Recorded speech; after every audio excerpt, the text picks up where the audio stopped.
आपुला तो एक देव करून घ्यावा, तेने विना जीवा सुख नो हे. एरती माईक दुःखाची जनती, नाही अधिअंती अवसान. प्रस्तुत प्राप्त कीर्तनरूपी सेवेकरता निवडलेला अभंग. जगद्गुरु जगदमान्य अध्यात्माचा कळस. अध्यात्म म्हणजे फक्त धार्मिकता नाही मायबाप. अध्यात्म म्हणजे वरिष्ठांप्रतीचा आदरभाव. अध्यात्म म्हणजे कनिष्ठांप्रतीचा करुणाभाव. अध्यात्म म्हणजे वेद वाचण्या अगोदर समोरच्याच्या अंतकरणातील वेदना वाचता येणं. अध्यात्म म्हणजे संतांच्या आणि ग्रंथांच्या संगतीत राहणं. अध्यात्म म्हणजे संतांच्या आणि ग्रंथांच्या संगतीतून घडलेल्या महापुरुषांच्या जीवनातून आपलं जीवन चरित्र घडवणं. अध्यात्म म्हणजे फक्त पूजा अर्चना आणि प्रार्थना नाही, त्याप्रमाणे आपली दिवसभरातील प्रत्येक कृती असणं.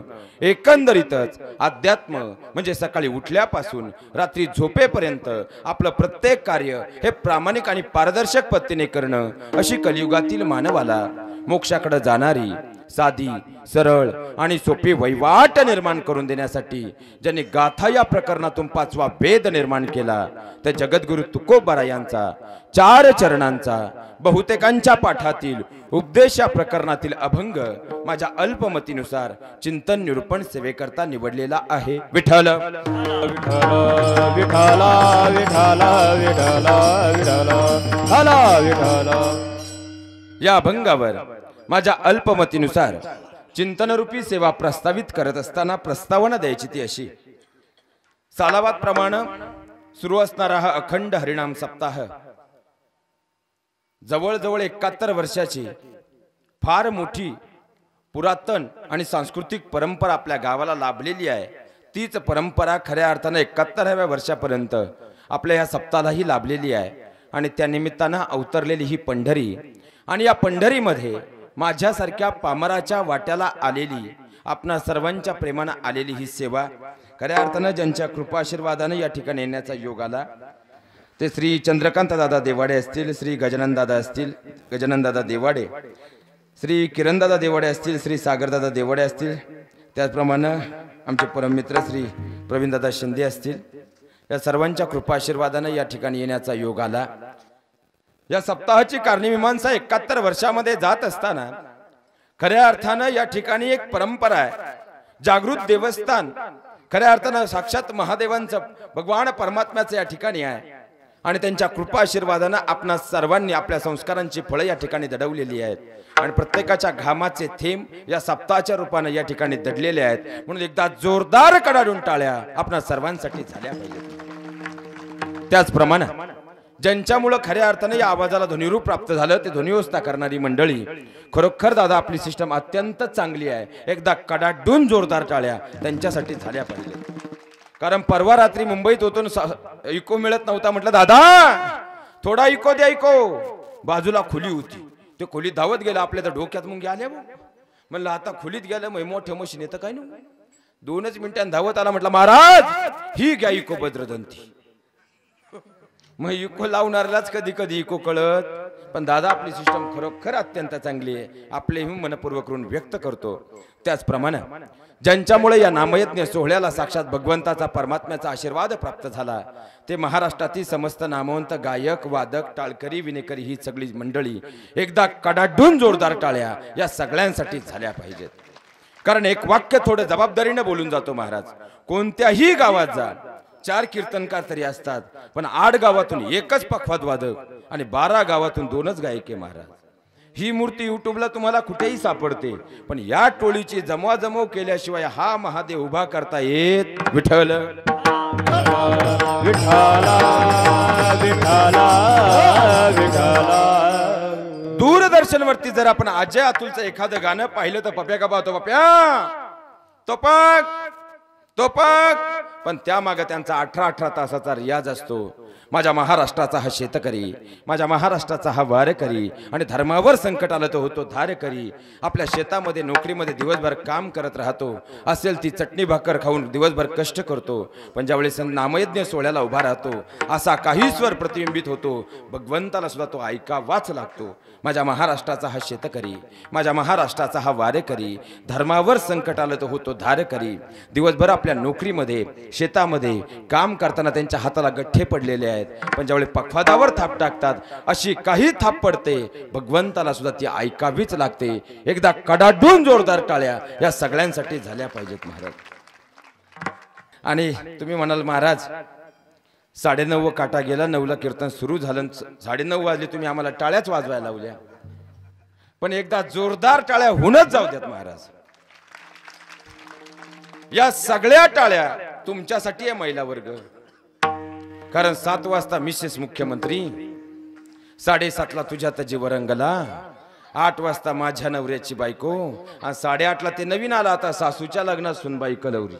हे सगळं सोडून तुम्ही आलात. तुमचेही मनपूर्वक करून व्यक्त करतो आणि माझ्या चिंतन रूपी सेवेकडे प्रस्थान करतो. विठ्ठल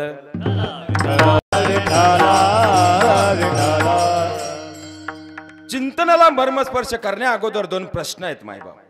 या 2 प्रश्नांची उकल केल्याशिवाय मला अभंगाच्या गुह्य भावार्थामध्ये प्रवेश करता येणार नाही. पहिला प्रश्न असा आहे, इसवी सन 1200च्या कालखंडापासून कथा कीर्तन चालू आहेत, तरीही आज समाजाला कीर्तनाची गरज काय? या सृष्टीमध्ये 84 लक्ष योनी आहेत, पण वास्तव जीवन हे फक्त मनुष्याला मिळालेलं आहे. पण जगावं कसं हे मात्र समजलेलं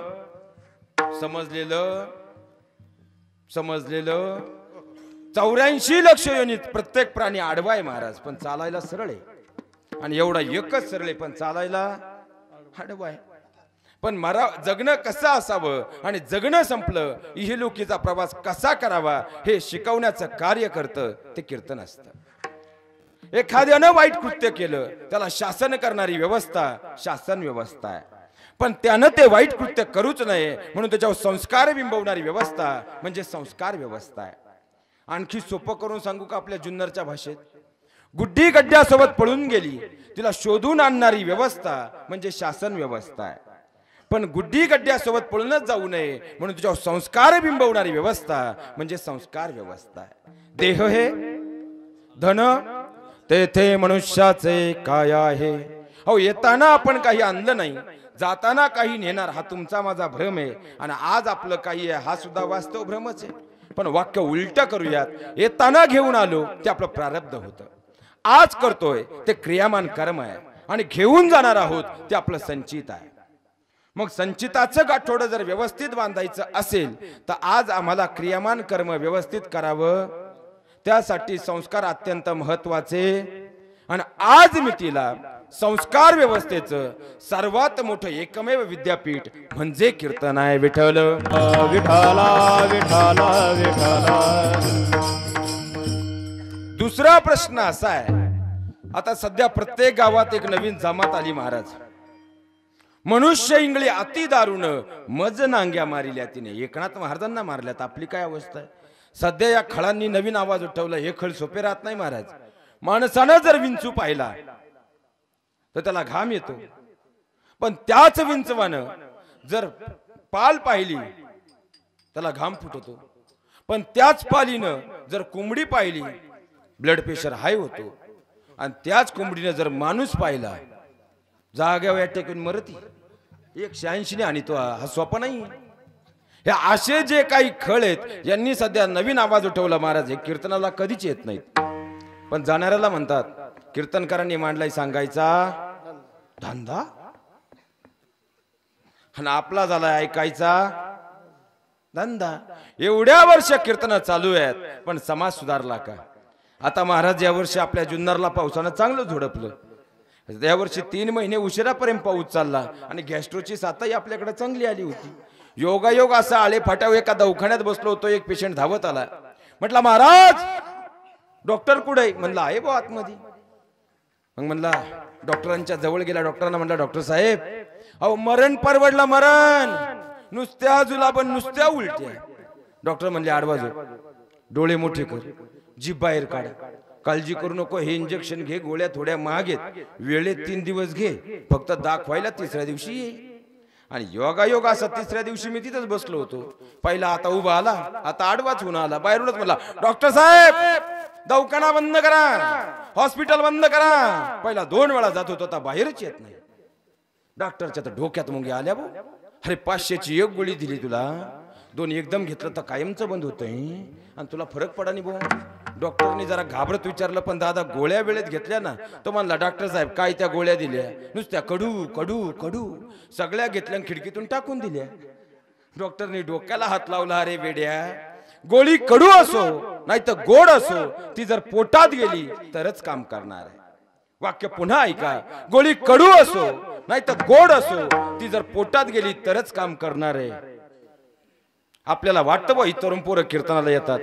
आता तुमच्या गावात बरं आहे, तुमच्या गावातली सगळी तरुण पोरं कीर्तनाला सप्ताला कशी पुढे बसतात? तरुण पोरं कुठे बसतात? आता हे पॅक बंद आहे, नाही तर त्या अंधार शोधतात. मग अंधारातून तो मोबाईल काढतो बाहेर. काय करतेस पिलू? कशीस पिलू? बरी आहेस ना पिलू? कीर्तनाला आलोय पिल्लू, कोल्डे महाराजांचं कीर्तन चाललंय पिल्लू. घरी मम्मीला समजेल म्हणून तुला इथे येऊन SMS करतोय पिल्लू. पिल्लूच्या नादात आमचं गेलं डोक्यावरून. आता तुम्ही काही सोपे आहेत का? तुम्ही काही सोपे आहेत? अहो तुम्ही कीर्तनाला आले तर शेजारीला म्हणती, कष्ट करून पप्या वाढवला आणि काल बायको नाही आली. आता बायको तर मिळतच नाही म्हणा. तो तर लय अवघड खेळ झाला महाराज. पप्या कष्ट करून वाढवला आणि त्याला बायको मिळाना. आणि जवळ जवळ शेतकऱ्याच्या पोरांना आता बायको मिळत. तुमच्या का कसं काय भाऊ? तांदळाच्या वासाने येतात का पुरी? शेतकऱ्याच्या पोराला पोरगी मिळत, आपल्या पप्याला गुड्डी मिळत. आता महिला वर्ग, मी तुमच्या मुलासारखा आहे. तुम्हीच मला आता खऱ्या अर्थाने भगवान परमात्म्याची शपथ घेऊन सांगा, इथं बसलेली कोणती आई आपली पोरगी शेतकऱ्याच्या पोराला द्यायला तयार आहे?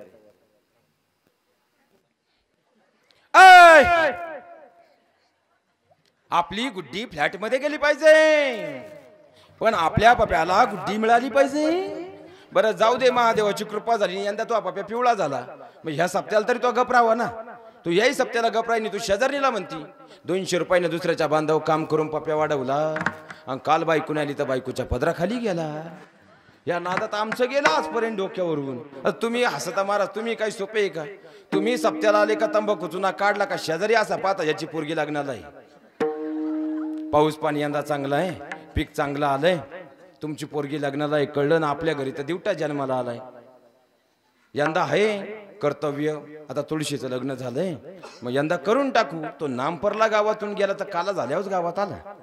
पण तुमच्या या सगळ्या खेळात आजपर्यंत आमचं गेलं डोक्यावरून. म्हणून आज तरी आपले कान आणि डोळे इकडे करा. आता झाली चिंतनाला सुरुवात. विठ्ठल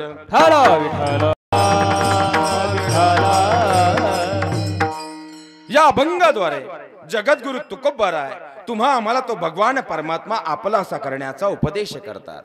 पण तुकोबाराय, कलियुगातील आम्ही जडजीव इतके स्वार्थी आहोत की आम्ही आमच्या फायद्याशिवाय कोणतीच गोष्ट करत सप्ताला जर जेवण असेल तर आम्ही मांडवात बसायलाही जागा ठेवत नाही. आजी सुद्धा नातवाला म्हणते, चलवाला तुला तरी कोण देतो. पण जर सप्ताला जेवण नसेल तर आम्ही 200 लोक सुद्धा कीर्तनाला येत. एकदा जोरदार टाळ्या तुमच्या सगळ्यांसाठी झाल्या पाहिजेत महाराज, कारण जुन्नर तालुक्यात 9 ते 11च्या कीर्तनाला एवढी गर्दी पहिल्यांदाच पाहिली. महाराज जर सप्त्याला जेवण नसेल तर 50 सुद्धा राहत नाहीत. हे 2 एकूण 12, हा एक महादेव, संपली बापू. लय अवघड. बरं जे तर ते सुइचित नाही ना महाराज, ते निम्या गोदड्या घेऊनच येते जसे तमाशाला आले. लय अवघड राहतंय महाराज. खऱ्या अर्थानं तुमचे खरंच ऋण व्यक्त करतो. पण एक गोष्ट लक्षात घ्या, अशी अवस्था आमची आहे, आम्ही स्वार्थाशिवाय कोणतीच गोष्ट करत नाही. मग तुकोबाराय, तुम्ही जर आम्हाला सांगताय का तो भगवान परमात्मा आपलासा करून घ्या, पण त्यानं काय होईल? तुकोबाराय सांगता, कानाचे पडदे उघडे ठेवू नाही का? मनुष्याचा जन्म झाल्यापासून मृत्यूपर्यंत प्रत्येकाची धडपड सुखासाठी चाललेली आहे. मनुष्य रात्रीचा दिवस करतो, हाडाची काढ करतो, रक्ताचं पाणी करतो, कष्ट करतो, पैसा कमवतो. कशासाठी? माझ्यासाठी. कशासाठी? सुखासाठी. सुखासाठी पैसा कमवतो, सुखासाठी बंगला बांधला. 58 वर्ष तुम्ही मुंबई पुण्यात फाटकी लुंगी लावून प्रपंच केला. 58ला रिटायर्ड झाले आणि गावाला आले. आता गावाला आल्यावर तुम्ही पहिलं काम काय करता? हल्ली कुदळ. आता प्रत्येक गावात एक टोळी आली, तुमच्या गावात आली का नाही माहित नाही, मुंबई पुण्यातून कोणीही सर्व्हिस घेऊन येऊ द्या, त्याला मोकळं करेपर्यंत निटोळी सोडित नाही. या रावसाहेब, बसा रावसाहेब, थोडीशी गरज आहे, द्या रावसाहेब. 2च वर्ष गेले, मोकळा रावसाहेब. मावस बहीण होती, हा मुंबईला गेला, तिने दरवाजा लावून घेतला. पण हा रिटायर्ड होऊन गावात आला, एवढीच बातमी तिला कळाली. आली दुसऱ्या दिवशी इष्टीने, कसा आहेस दादा, बरा आहेस ना दादा, थोडीशी गरज आहे, दे दादा. मोकळा दादा. 2च वर्ष गेले, 25 लाख बंगल्यात गेले, 25 लाख पाहुण्या रावळ्याने जिरवले, झाला मोकळा दादा. अहो दारावरचं कुत्र सुद्धा भाकर मिळाली तर राहत. एखादा म्हटला बा महाराज असं का बोलले, घ्या पुरावा, हे जग दिल्या घेतल्याचे अंतकाळीचे. सुखासाठी बायको केली, 1 लाख हॉलला दिले, 50,000चे येड्याना फेटे घातले आणि 8,500ची ती फुलाची गाडी सजून बायको घरी आणली. आता ती बायको आणाय सुद्धा 8,500 लागत आहेत महाराज गाडी सजवाय. बरं, फुलाची गाडी सजून जी बायको आणली ती तुम्हाला काय म्हणती? तुम्हाला काही कळत तरी आपलं येडं म्हणतं बायको प्रेम करती. बायकोच्या प्रेमा सुद्धा झटकाय भाऊ. ती जर म्हणली ना, ए जी पागल होतो गडी, ओ जी पागल झाला. ए जीचा अर्थ काय? ए गाढवा, ओ जी ओय गाढवा, सुनो जी सुन गाढवा. आता 2 महिने झाले नाही महाराज, ऑफिसला बसलो होतो, एक पोरग धावत आलं. म्हणलं का रे भाऊ काय झालं? लईच आनंदी. तो म्हणला काय सांगू महाराज, नवीन कपडे घेतले आणि नवीन कपडे घातल्यावर बायकोला विचारलं कसा दिसतो. ती म्हणली तुम्हाला खरं सांगू का, 3 महिन्यापूर्वी श्रावण येऊन गेला. श्रावणात मला सोमवारी उपवास, गुरुवारी उपवास, शनिवारी उपवास आणि रविवारी उपवास. श्रावणात मी खोटं बोलत आणि तसंही आम्ही खोटं बोलत. त्यानंतर गणपती बसले. आता गणपती तर कडक 11 दिवस उपवास आणि त्यानंतर आलं नवरात्र तर मीच कडक लक्ष्मी. त्याच्यामुळं खोटं बोलायचा विषय येत. पण तुमचं सौंदर्य पाहून मला संस्कृतचा श्लोकच म्हणावा असं वाटतो. म्हणलं काय म्हणली रे? लई भारी बोलली महाराज. अरे भाऊ म्हणली काय? लई भारी बोलली महाराज. अरे भाऊ म्हणली काय? ती म्हणली मेघनादी अरितात वधी त्या नराला, ते नाम असे 12 महातील 5व्याला. त्याची संहिता जपदती अस्तमानी, तैसे तुम्ही दिसता मजला मनी. महाराज काय भारी बोलली. म्हणलं याचा अर्थ काय रे? म्हणला काय माहित भाऊ. म्हणलं मी सांगतो ऐक. मेघनादी अरितात वधी त्या नराला. मेघनाद रावणाचा मुलगा, त्याचा ज्यानं वध केला तो लक्ष्मण आणि त्याचे वडील म्हणजे राजा दशरथ. मेघनादी अरितात वधी त्या नराला, ते नाम असे 12 महातील 5व्याला. या राजा दशरथांच्या हातून अनावधानानं जो बाळ मारला गेला तो बाळ श्रावण. ज्या महिन्यात श्रावण बाळ ज्या महिन्यात मारला गेला तो बाळ, तो महिना श्रावण. त्याची संहिता जे पुजती अस्तमानी. उघडा शतकोटी ग्रंथ. अस्तमानी म्हणजे अमावस्या. या श्रावण महिन्यातल्या अमावस्येला कोणता सण येतो? बैल पोळा. त्या दिवशी काय केलं जातं? बैल सजवला, तैसे तुम्ही दिसता, तैसे तुम्ही दिसता मजला मनी विठ्ठल. विठ्ठला विठ्ठला विठ्ठला विठ्ठला.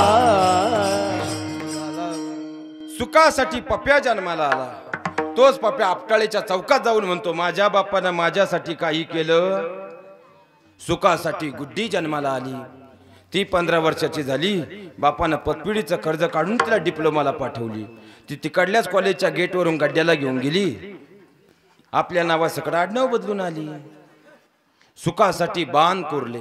आता तुमच्याकडे टोळी आली की नाही का मला माहित नाही महाराज, पण आमच्याकडे एक टोळी राहते. आता त्यांना गावात नाव पाडलं बाणकोऱ्या.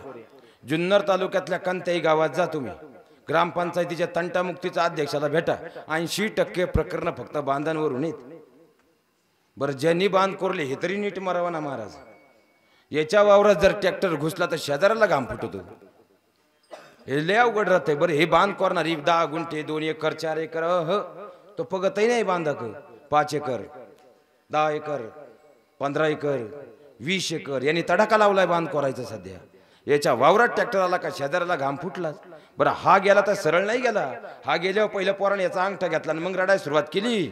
शेवटी आयुष्यभर ज्या भाऊबंधांबरोबर भांडला त्यांनीच खिशातला ठोकळा कपाळावर विठ्ठल विठ्ठला विठ्ठला विठ्ठला विठ्ठला विठ्ठला. सुखासाठी बायको केली, सुखासाठी मुलं झाली, सुखासाठी पैसा कमवला, सुखासाठी बाण कोरले बसलेल्या कुणीही सांगावं सुख मिळालं महाराज? सुख मिळालंच नाही याचं एकमेव कारण सुखाचा पत्ता आम्हाला समजलेला. प्रत्येकाची तळमळ सुखासाठी चाललेली आहे. सुखालागी करीत असे तळमळ, प्रत्येकाची तळमळ सुखासाठी आहे, पण सुख मिळालं सर्व सुखाची आशा जन्म गेला, सर्व सुखाची आशा जन्म गेला, यज्ञ नाही केला, ज्ञान मुक्ती यज्ञ नाही केला, दिशाची न पावला, हिंडता दिशाची न पावला, माया व्यक्तीला जीव माझा, माझे सोवित नेनती पोरी, माझे सोवित नेनती पोरी, जीव माझा माझे स्वहित देणारी कोणी, माझे स्वहित देणारी कोणी. लक्षात घ्या महाराज, जन्मापासून मृत्यूपर्यंत सुखाच्या शोधामध्ये आम्ही फिरत राहिलो, पण वास्तव सुख मिळालं? तुकोबराय सांगतात, जर तो भगवान परमात्मा आपलासा केला तर खऱ्या अर्थानं तुला अंतपार सुखाची प्राप्ती होईल. तरी तुकोबराय पहिल्या चरणातला तिसरा प्रश्न आमचा बाकी आहे. याला काही पुरावा? कारण पुराव्याशिवाय आम्ही विश्वास ठेवत नाही. तुकोबराय सांगतात, कानाचे पडदे उघडे ठेवू नाही का? तो भगवान परमात्मा खऱ्या अर्थानं वयाच्या 7व्या वर्षी माझ्या नामदेवरायांनी आपलासा केला. खऱ्या नामदेवरायांच्या ताटात भगवान परमात्मा स्वतः जेवायला आले महाराज. तो भगवान परमात्मा तुकोबरायांनी आपलासा केला, अन्नातील विषाची जागा अमृताने घेतली महाराज. तो भगवान परमात्मा खऱ्या अर्थानं आत्मानुभवाने एकनाथ महाराजांनी आपलासा केला. देव सालगडी श्रीखंड्याहून राबला महाराज. तो भगवान श्रीखंडा चंदन उगाळूनी करी, श्रीखंडा चंदन उगाळूनी करी, श्रीखंडा चंदन उगाळूनी करी, श्रीखंडा चंदन उगाळूनी करी.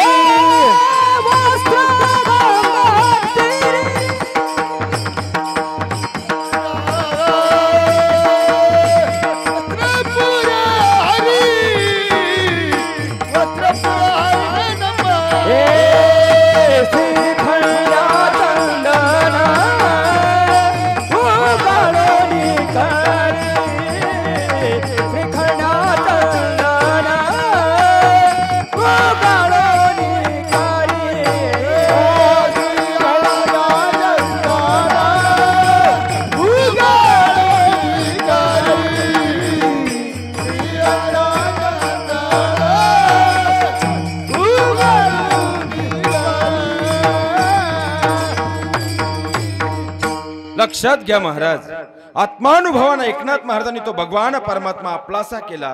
देव सालगडी श्रीखंड्याहून राबला महाराज. तो भगवान परमात्मा खऱ्या अर्थानं माझ्या जनाईनं आपलासा केला.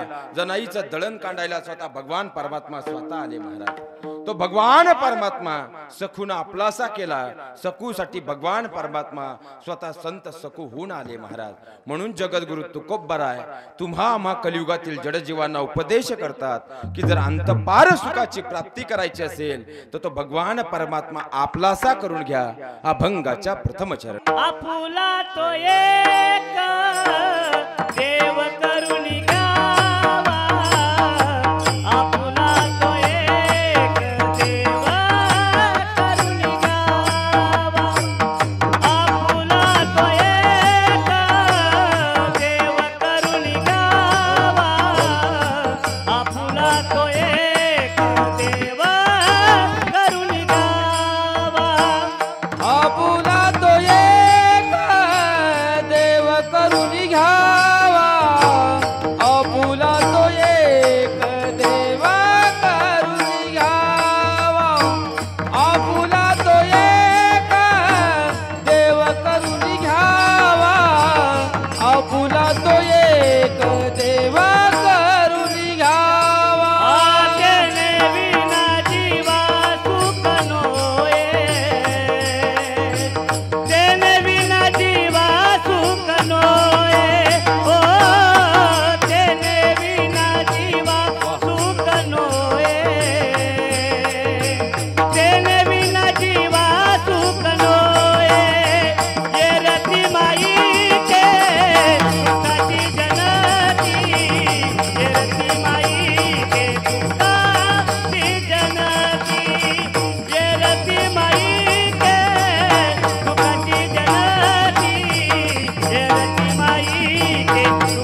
लक्षात घ्या महाराज, जगद्गुरु तुकोबराय तुम्हा आम्हाला उपदेश करतात की जर अंतपार सुखाची प्राप्ती करायची असेल तर तो भगवान परमात्मा आपलासा करून घ्या. पण खऱ्या अर्थानं तेच सुख तुम्ही मी प्रपंचामध्ये शोधत आहोत. तेच सुख तुम्ही मी संसारामध्ये शोधत आहोत. आणि प्रपंच कसा आहे? सुख नोहे कोठे आलिया. प्रपंच खऱ्या अर्थानं दुःख देणारा आहे. दुःख बांधावडी आहे हा संसार, सुखाचा विचार नाही को, सुखाचा विचार नाही कोठे, सुखाचा विचार नाही कोठे. दुःख बांधावडी आहे संसार, सुखाचा विचार नाही कोठे, सुखाचा विचार नाही कोठे. लक्षात घ्या मायबाप, प्रपंच दुःख देणारा आहे. म्हणून तर तुकोबराय सांगतात, संसाराच्या नावे घालून या. आम्ही प्रपंचाला मुठमाती दिली.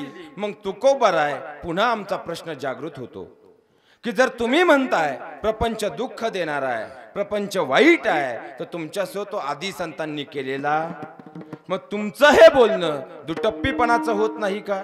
तुकोबराय यालाही शास्त्राचा आधार देतात. कानाचे पडदे उघडे ठेवू नाही का? कारण प्रपंचाचेही दोन प्रकार आहेत. प्रपंचाच्या मुळी असे दोन अंग, एक सकाम दुजा निष्काम. प्रपंचाचेही दोन प्रकार आहेत. एक म्हणजे सकाम प्रपंच. सकाम शब्दाचा व्याकरण अर्थ आहे स्वतःच्या स्वार्थासाठी केलेला प्रपंच. आणि निष्काम प्रपंच या शब्दाचा व्याकरण अर्थ आहे स्वतःच्या स्वार्थाविरहित केलेला प्रपंच. आमचा प्रपंच आपली बायको, आपला पप्या आणि आपल्या गुड्डीच्या पुढे जात नाही. म्हणून रेशन कार्ड सोडून तुमचं माझं नाव कुठंच आढळत नाही. संतांनी केला, महापुरुषांनी केला, तो जगाचा प्रपंच होता. म्हणून त्यांची नावं इतिहासात आहे. अहो, प्रपंच केला दामाजी शेटनं, म्हणून तर नामदेवरायांसारखा पुत्र घडवला महाराज. प्रपंच केला खऱ्या अर्थानं विठ्ठलपंत आणि रुक्मिणी मातेनं, म्हणून तर ज्ञानाचा प्रकाश देणारे ज्ञानोबाराय घडले महाराज.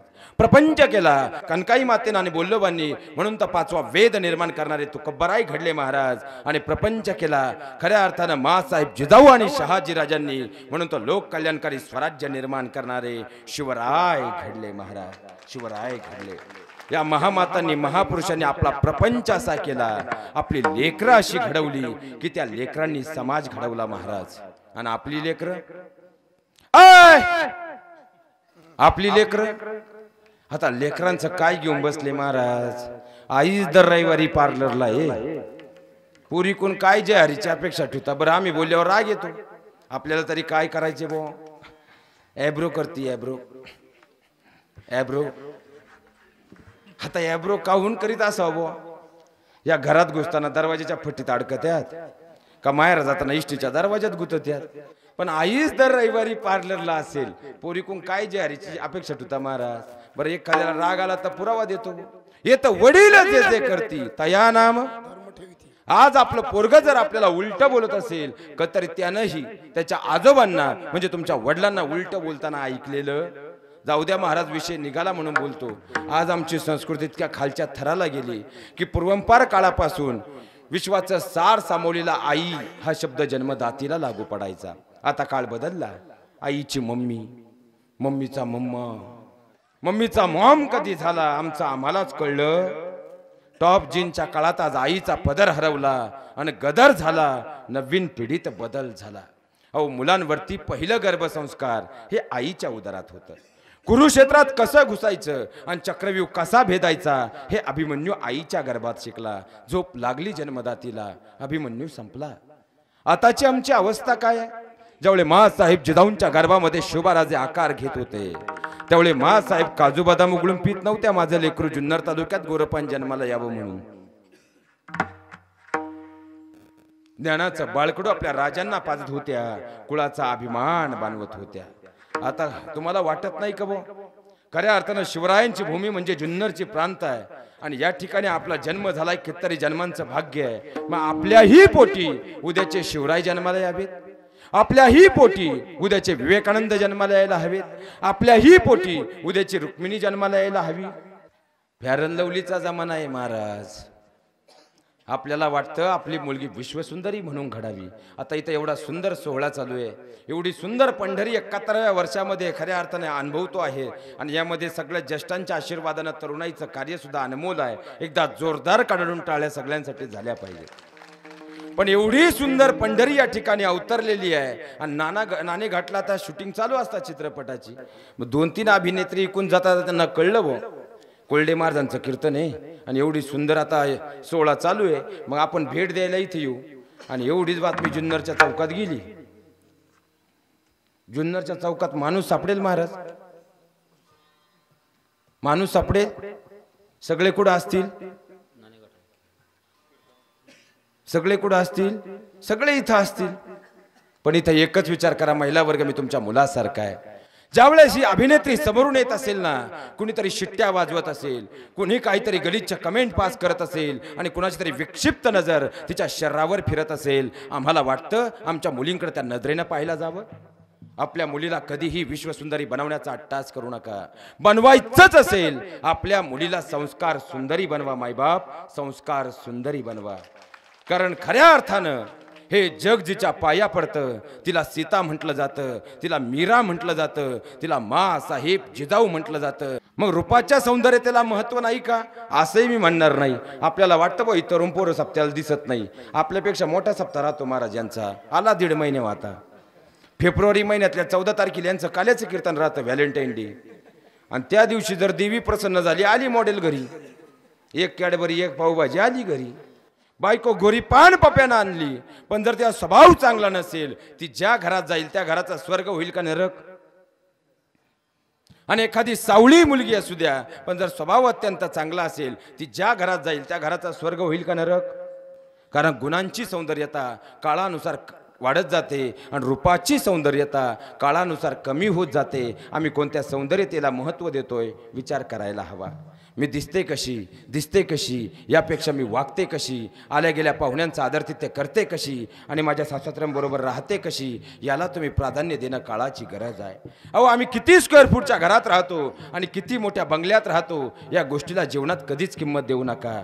पण आम्ही सासऱ्यांसकट घरातल्या किती लोकांच्या हृदयात राहतो, याला सगळ्यात मोठी किंमत आहे. आजच्या कीर्तनातून एवढं घेऊन जा. खऱ्या अर्थानं आता 8 दिवस झाले नाहीत महाराज. एका ताईनं मला कीर्तन संपल्या विचारलं, महाराज काय सांगता?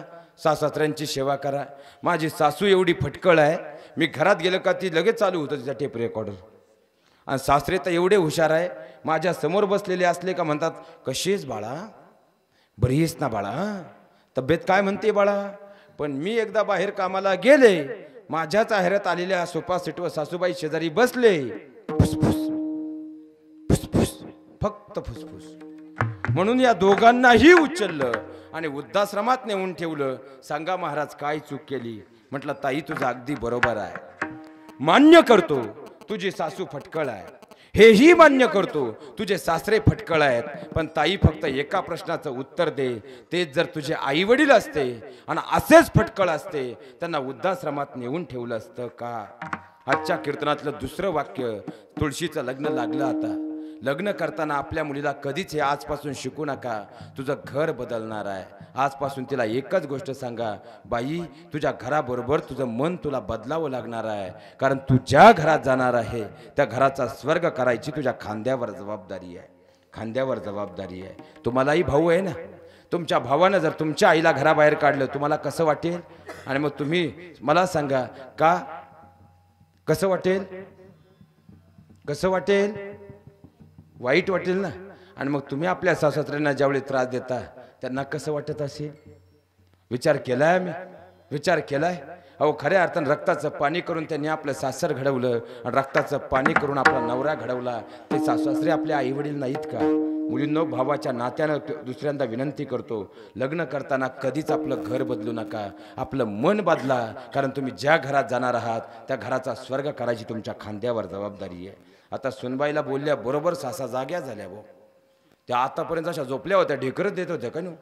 मी तर म्हणलं आता घोरायला लागत का नु? पण त्या जाग्या झाल्या. शास्त्र आहे महाराज. सुनबाईला बोललं का सासूबाई फुटकन जागी होती. पण सासू नावाचा प्राणी एवढा सोपा नाही महाराज. बा बा बा बा बा. सासू अगं पप्प्याचं लग्न झालं तो तर निम्या आलीच भांडणं लावून आली. अख्ख्या गावात भांडणं लावली तू या पप्प्याने मोठी कारकीर्द केली. 3 वेळा पोलीस स्टेशन करून तिला आणलंय. तो निम्या गावात संघ सुटली. काय तुमच्या सुना माई सून नक्षत्र आहे नक्षत्र. शेजारणीच्या सुना सांगत होत्या थांब 6 महिने ती तुझीच जिरीन तुझीच नक्षत्र फिरीन तवाच तू जागे वैशी. आणि तिने आल्या डाळीला फुडणी दिली आणि तू जागेवर आली. तूही सोपी नाही. बरं एखाद्या सासूबाईला माझं बोलणं खटकलं असेल तर बसलेल्या कोणत्याही सासूबाईनं महादेवाची शपथ घेऊन मला सांगावं आजचं पाकिट आणि हारतीला मी माझ्या सुनेला काळजापासून मुलगी मानते.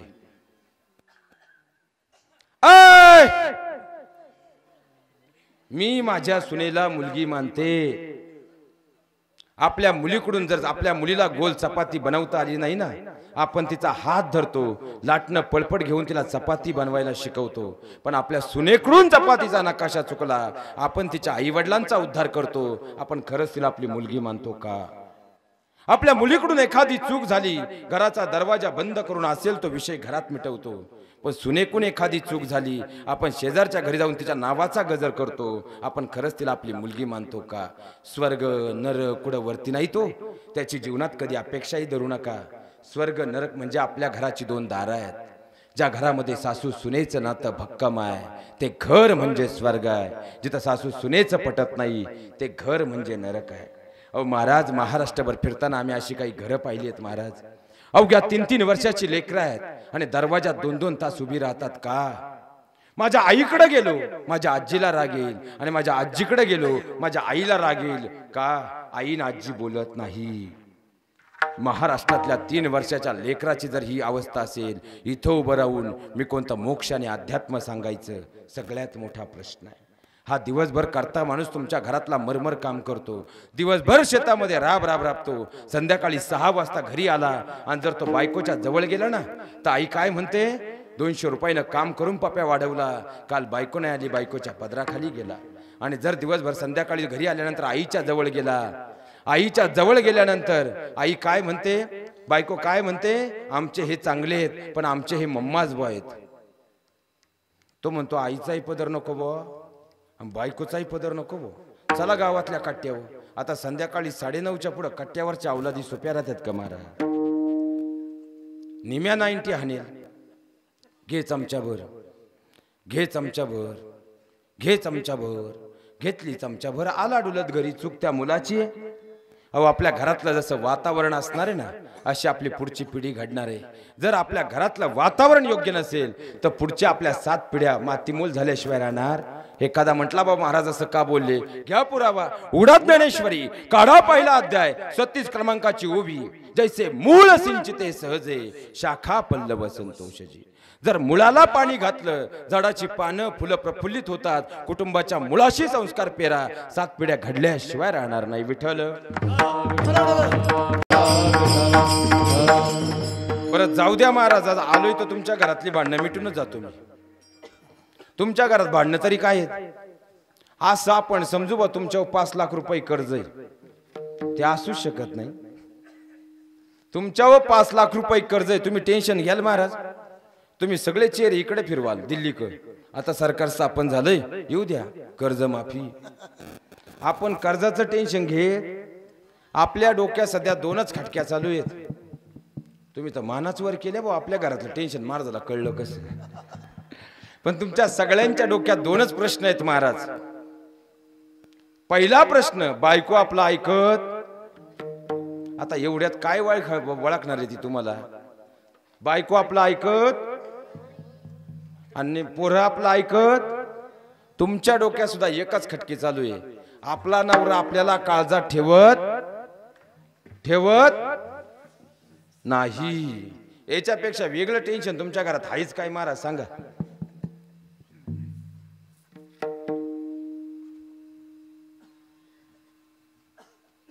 बरं आता बायको आपला ऐकत नाही सगळे जुन्नर करेत. तुम्ही काय कमी उपाय केलेत त्यासाठी? पण फरक पडला मग मी उपाय सांगून जातो कराल का? करणार असाल तर सांगण्यात अर्थ आहे महाराज. कराल का? कराल का? मी महाराज जर गुण आला नाही तर गादी उभा आहे.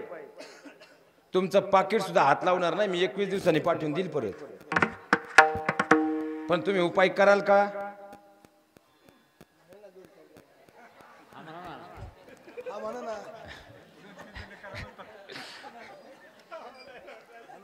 तुमच्या डोक्यात खटकी एकच राहिली महाराज. आपण हा म्हणावं तर लोकांना कळलं आपली बायको आपला ऐकत. लय अवघड आहे महाराज. बायको आपला ऐकत. मग तिच्यावर तुम्ही भरपूर उपाय केले नाही, तेवढे मंत्र फुकले पण फरक पडला. मग आज मी तुम्हाला उपाय सांगून जातो, करून पहा. जर नाही फरक पडला तर पाकिट पाठवून देईल महाराज. पण मग तुम्ही उपाय कराल ना? आजपासून एकच करायचं महाराज. कराल ना? आजपासून एकच करा. बायकोचं ऐका.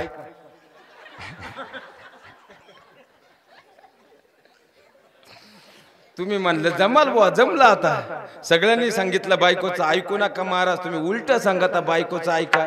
मी थोडा उलटा सांगणारा महाराज. महाराज कानाचे पडदे 2 मिनिटं माझ्याकडे द्या. मुलगी जन्माला आली. पाहता पाहता 5 वर्षांची झाली. वडिलांनी तिला शाळेमध्ये घातलं. मुलगी 15 वर्षांची झाली. मुलीला आता डिप्लोमाला पाठवायचं, डिग्रीला पाठवायचं. त्या बापानं गावातल्या पतपिढीमध्ये जामीनकीचं कर्ज टाकलं आणि पोरीचा डिप्लोमाला पाठवून दिली. मुलगी 20 वर्षांची झाली. बापाची नजर पोरीवर गेली आणि पोरीमध्ये त्या बापाला वधू दिसायला लागली. पाहता पाहता त्यानं 2 किलोचा धोंडा पायातला झिजवला आणि पोरीसाठी मुलगा पाहिला. 21व्या वर्षी मुलीचं लग्न केलं. जी मुलगी 20 वर्ष आई बापाच्या काळजाचा तुकडा होती, जी मुलगी 20 वर्ष आई बापाचा काळीज होती, जी मुलगी 20 वर्ष आईच्या उशीवर डोकं टेकून झोपत होती आणि जी मुलगी 20 वर्ष आई वडिलांचा श्वास होती, तीच मुलगी एका रात्रीमध्ये आई बापाला विसरून फक्त आणि फक्त आपल्या नवऱ्यावर विश्वास ठेवून जर तुमच्या घराचं माप ओळंडत असेल तर ती नवऱ्याचं वाटोळं व्हावं असं चिंतेल का? बायको या शब्दाचा अर्थ सांगतो. कानाचे पडदे उडे ठेवून ऐका. बा म्हणजे तुमच्या बाजूने भक्कम उभी राहणारी, य म्हणजे येईल त्या परिस्थितीला सामोरी जाणारी, आणि को म्हणजे कोणासाठीच नाही फक्त आणि फक्त आपल्या नवऱ्यासाठी जी जगते ती म्हणजे बायको. पण या तीनही व्याख्यात जी बसत नाही तिला मी बायको ही उपाधी देणार. आणि बायकोचं ऐका नंदी बैल होऊ नका, नाही तर माकड व्हाल. तुम्ही म्हणाल बरं पाकिट आपलं जेवण आपल्यालाच माकड म्हणले. मी म्हणतच नाही महाराज. उडा ज्ञानेश्वरी काढा 13वा अध्याय. चित्त आराधी श्रेयचे तेची छंदी नाचे, माकड गारुड्याचे होय जैसे. बायकोचं ऐका म्हणजे बायकोचे गुलाम होऊ नका, पण तिने दिलेल्या सल्ल्यांवरती मात्र कधी कधी विचार करा. मान्य आहे पुस्तकी ज्ञान तुमच्याकडे अधिक आहे, पण व्यवहार ज्ञान मात्र तिच्याकडे अधिक आहे, हे मान्य करावंच लागेल. मुलांचा अभ्यास घेताना ती शिक्षण मंत्री होते, घरातल्या प्रत्येकाचं मन सांभाळताना गृहमंत्री होते, महिन्याचा बाजार हाट करताना ती अर्थमंत्री होते, आणि नवरा जर अर्ध्यावर डाव मोडून गेला कुटुंबाची जबाबदारी खांद्यावर घेऊन मुख्यमंत्री सुद्धा होते. बायकोर विनोद अनेक झाले, विनोदी कविता अनेक आल्या, विनोदी चित्रपट अनेक आले, पण इथं बसलेल्या कुणाच्याच जीवनाचा आजपर्यंत त्याच्या बायकोनं विनोद होऊ दिला नाही. हे सगळ्यात मोठं वास्तव आहे, सगळ्यात मोठं वास्तव आहे. एखादा म्हणेल महाराज आमच्या घरातली खटकी तुम्हाला काय माहिती. अहो आमच्या घरातलं वातावरण असं आहे, तिच्या भावाला द्यायचे पैसे म्हणलं का ती फुटफुट उड्या आणती, आणि माझ्या भावाला द्यायचे म्हणलं का ती डोळं मोठं करते. मी तुमच्या भावांमध्ये भांडणं लावायला आलोच नाही, पण एक मर्म तिच्या काळजातलं सांगतो. तिच्या भावाला दिलेले पैसे रात्रीच्या 12 वाजता सुद्धा दाम दुप्पट आणायची तिच्यामध्ये ताकद आहे, आणि आपल्या भावाला दिलेले पैसे अडचणीच्या काळात सुद्धा मागताना आपली जीभ 10 वेळा जड होते, हे सुद्धा वास्तव आहे. तुम्हाला बरं वाटलं, पण खऱ्या अर्थानं तुम्हाला एक सांगतो, तुम्ही सोप्या राहिल्या नाहीत. या 5 वर्षामध्ये तुम्ही ज्या घरात गेलात त्या घराला 2 वर्षामध्ये भिंत घातली. अनेक उदाहरणं आहेत. तुम्ही ज्या घरात गेलात त्या घरामध्ये बहीण भावाच्या नात्यात मिठाचा खडा बांधलात. अनेक उदाहरणं आहेत. तुम्ही ज्या घरात गेलात त्या घरातल्या 2 भावांमध्ये वितुष्ट निर्माण केलं. अनेक उदाहरणं आहेत. आणि तुम्ही ज्या घरात गेलात त्या घरात तुमच्या नवऱ्याला त्याच्या आई वडिलांपासून तोडलं. अनेक उदाहरणं आहेत. माझ्या बहिणींनो, विनंती करून तुमच्या चरणाला स्पर्श करून एक विनंती करतो. तुम्हाला वाटतं ना आपला नवरा आपल्याला काळजात ठेवत नाही, पण त्या बिचाऱ्याने तुम्हाला आजपर्यंत कधीच सांगितलं नाही, तो कधीच तुमच्या बरोबर स्पष्ट बोलला नाही. पण तुमच्या अगोदर त्याच्या काळजात ज्या आईनं दुसऱ्याच्या बांधावर 200 रुपयानं काम करून त्याला वाढवलं आणि ज्या बापानं स्वतःला घामाच्या रक्तामध्ये भिजवलं, घामाच्या थेंबात भिजवलं आणि त्याला घडवलं, त्या आई बाप त्याच्या काळजात आहेत. तुम्हाला वाटतं ना आपल्या नवऱ्यानं आपल्याला काळजात ठेवावं, आजपासून एकच गोष्ट करा, त्याच्या काळजात असणाऱ्या त्याच्या मात्या पित्याची म्हणजे तुमच्या सासऱ्यांची सेवा करा. तो तुम्हाला काळजात ठेवल्याशिवाय राहणार नाही, काळजात ठेवल्याशिवाय राहणार नाही.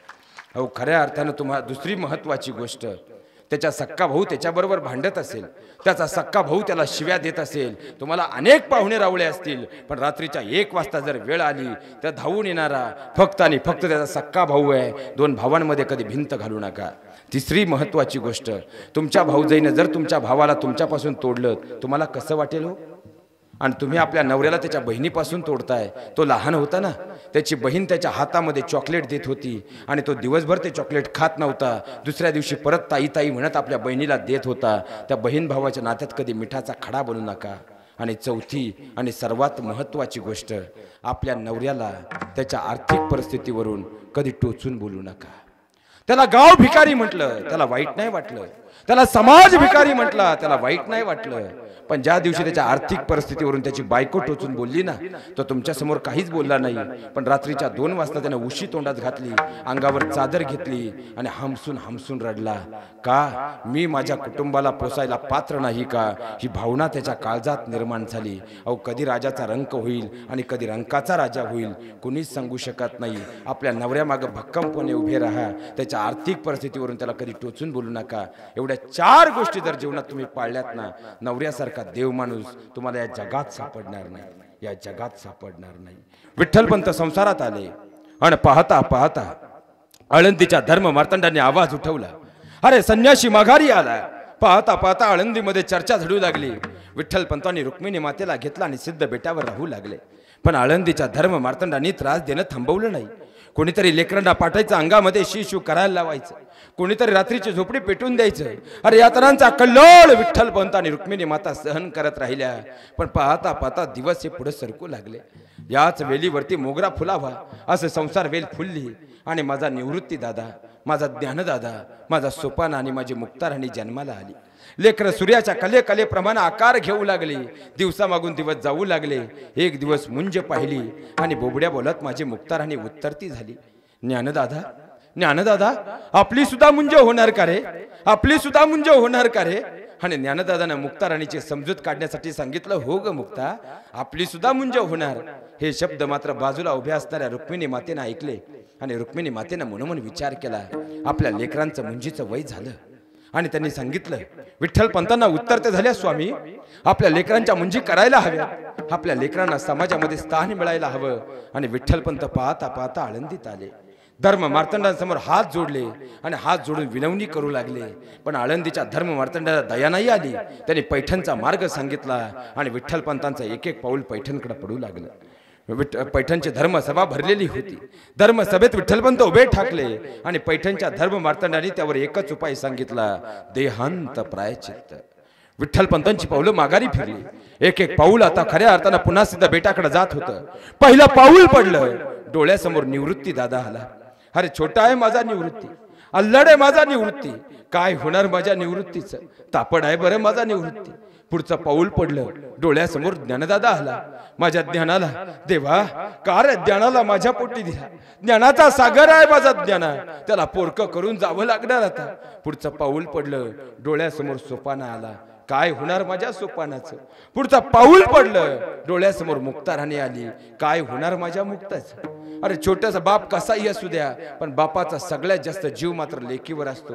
मुक्ताराणीने दुरदुडा धावत यावं, गळ्यात मिठी मारावं, मांडीवर बसावं, गालाचे मुके घ्यावेत. सगळं चित्र डोळ्यासमोरून चित्रपटाप्रमाणे सरकू लागलं आणि डोळ्यांमध्ये आसव थांबवत विठ्ठलपंत पाहता पाहता आळंदीत आले. सिद्ध बेटावर रुजू झाले. रात्रीची वेळ होती. आतमध्ये मुक्ताराणीचं डोकं मांडीवर घेऊन रुक्मिणी माता त्या ठिकाणी आपल्या लेकराला निजवत होती. बाहेर पावलांचा आवाज ऐकला आणि मुक्ताराणीचं डोकं खाली ठेवलं आणि रुक्मिणी मातेने झोपडीची ताटी उघडली. आतमध्ये विठ्ठलपंत प्रवेश करते झाले. विठ्ठलपंत आत आले आणि रुक्मिणी मातेने विचारलं की स्वामी आलात तुम्ही? हो रुक्मिणी. आळंदीला गेला होतात? हो रुक्मिणी. आळंदीच्या धर्म मार्तंडांनी काय सांगितलं? त्यांनी पैठणचा मार्ग सांगितला रुक्मिणी. मग तुम्ही पैठणला गेला होतात? हो रुक्मिणी. मग त्यांनी काय सांगितलं? आणि उसासा टाकून विठ्ठलपंत उत्तरले, देहांत प्रायचित्त. कानाचे पडदे उघडे ठेवून ऐका. त्यानंतर रुक्मिणी मातेने दिलेलं उत्तर होतं, स्वामी कधी निघायचं? पतीची या मता अनुसरुनी पतिव्रता. ज्या सीता मातेचं पाऊल कधी मातीवर पडलं नाही, विवाह झाला आणि 1 महिन्यामध्ये वनवासाला जाण्याचा प्रसंग उभा ठाकला आणि पाहता पाहता प्रभू रामचंद्र उत्तरते झाले, सीता येऊ नकोस माझ्या सोबतीनं, येऊ नकोस माझ्या सोबतीनं. अगं तू नाजूक सुकुमार. सीता मातेने दिलेलं उत्तर होतं, स्वामी माझा विवाह तुमच्याशी झालाय, या महलाशी नाही. माझा विवाह तुमच्याशी झालाय, तुमच्या संपत्तीशी नाही. जिथं जिथं फुलं असतील तुम्ही पुढे असाल, जिथं काटे असतील मी पुढे असाल. असे सोबतीनं चाललो. 14 वर्षाचा वनवास आनंदानं पार होईल. अहो खऱ्या अर्थानं भांडणं कुणाच्या घरात होत नाही? तो भांडणं प्रत्येकाच्या घरात होतात. पण ती जर दरवाजाच्या बाहेर आली तर गाव त्याची फक्त मजा पाहतं. जर ती घरातच मिटवली आणि घराला जर स्वर्ग केलं तर आपली पुढची पिढी घडेल. पण जर आपल्याला ही मिटवता आलीच नाही आणि आपल्या घरामध्ये खऱ्या अर्थाने या प्रपंचाची जर कुजबुज अशीच सुरू राहिली तर हाच प्रपंच पुढच्या पिढींना सुद्धा नासवल्याशिवाय राहणार नाही. सोपं करून सांगतो, झाडाचं मूळ जर सडलेलं असेल, कितीही खत घाला, कितीही पाणी घाला, झाडाची पानं फुलं बहरणार नाहीत. त्याचप्रमाणे प्रपंच नावाचं मूळ जर सडलेलं असेल, कितीही त्याला प्रयत्न करा, संसार नावाचा वटवृक्ष बहरेल का? हाच उपदेश तुकोबराय करतात अभंगाच्या द्वितीय चरणात. ये रे ती माई